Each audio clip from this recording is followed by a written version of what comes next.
طبعا فيديو مش طويل، لكن نادي الزمالك حبيبنا لازم برضو، والله انا مشغول يا جماعه سامحوني، والله العظيم مشغول.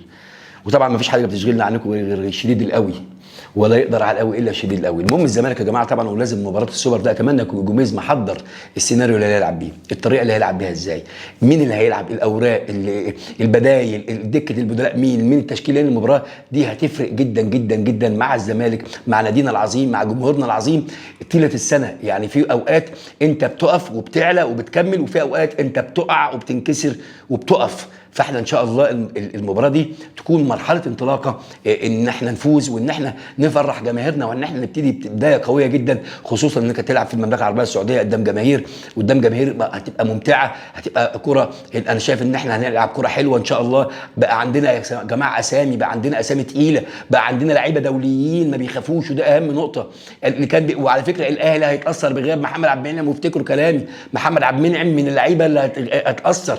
احمد عبد القادر لما كان في دكه البدلاء كان بيخوفني، الناس دي مشيت، عندك اكتر من لعيب مش كمان اصابه علي معلول، يحيى عطيه الله ما بيديكش الجانب الهجومي زيه، خلي بالكم يحيى عطيه الله لعيب كبير لكن ما بيديهاش ليك. فالاهلي هيتاثر ولازم نستغل التاثير ده. بقى عندك انت بتتكلم على طبعا الاسامي اللي انت جبتها الكبيره، بقى عندنا محمد شحاته لعيب كبير جدا، لعيب عمر جابر خبرات، عندك زيزو خبرات، عندك طبعا محمد شحاته، قلنا دونجا. انا بقول للناس بتختلف على دونجا يا جماعه، دونجا بيلعب سته كويس جدا صدقوني، سته هو لازم اكنك رابط الكره فيك كبالدفاع، بتتحرك معاه في الدفاع وفي الهجوم، لازم كده رايح جاي، مفيش حاجه اسمها ما ينزلش في ال 18 اللي كسبنا الماتش بتاع الاثنين واحد.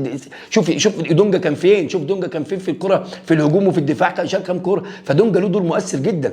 بس ايه بقى، عندك عبد الله السعيد لاعب كبير جدا، عندك محمد ناصر ماهر لاعب كويس جدا، عندك مصطفى شلبي، عندك بنتايك، عندك اسامي طبعا. المهاجم الجديد يا جماعه اللي جبناه اسمه ايه يا جماعه، المهاجم الجديد بقى عندنا اسامي، واسامي تقيله واسامي تخوف، عندك بقى فرقه تقيله، عندك طبعا حسام عبد المجيد، عندك المسلوسي، عندك.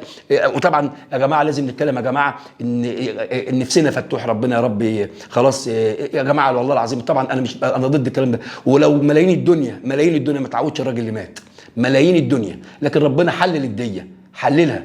وحاجه اسمها قتل خطا، الراجل ما تعمدش، لكن انا عارف ان ده، وطبعا مش هنفضل لو كنوز الدنيا مش هتعوض ضفر الراجل اللي مات، لكن الله يرحمه رحمه واسعه، وفتوح عايزين يرجع، ونفسنا القضيه تخلص بقى، واللعيب يرجع يركز، وهو كمان لازم اللعيب ده جات له فرص كتيره يقوم من نفسه ويلعب على نفسه. فاكرين الله يسامحه مرتضى منصور لما طلع فضحه، مش عايزين نقول كان عنده حق، احنا عايزينك يا فتوح ترجع، ابعد، كلنا معرضين، ما فيش حد بعيد عن الفتنه وعن اللي يحصل، ما كلنا قريبين، لكن اللي شاطر اللي يلحق يفوق بسرعه ويلحق يرجع. نتمنى فتوح يرجع، فتوح مفيد لنادي الزمالك والمنتخب مصر يا جماعه، لعيب احمد فتوح ده مستقبل باك ليفت في مصر. فنادي الزمالك اصبح عنده فرقه حلوه مع جوميز، بقى عايزين التوليفه ازاي اللي انت هتعملها، عايزين نشوف مجلس اداره بيحاسب، نشوف بوبنزا هيرجع ولا مش هيرجع، يرجع متأدب ولا لا، ولا هناخد فلوس من وراه ولا لا، نشوف بقى شغل المحامين والشغل بقى، يجيب ناس كده تلعبوا على الشناكل زي ما بنقول، اذا ما جاش بالادب يجي اذا ما جاش بالذوق يجي بعصايه موسى، يجي بفرعون، مش عارف، المهم حاجه زي كده، المهم لازم يجي. نادي الزمالك عمل الدور صح، المهم بوبنزا جاي ولا مش جاي مش فارقه معاه، هو اللي خسران.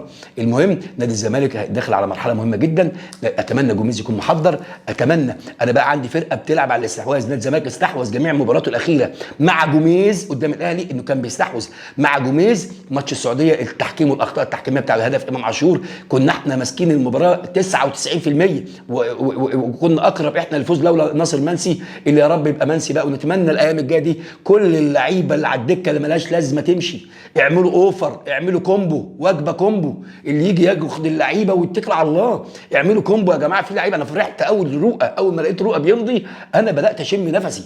المهم اذا عجب الفيديو لايك وشير كومنت، لان الكاميرا خلاص الظاهر البطاريه عماله تعمل لي كده.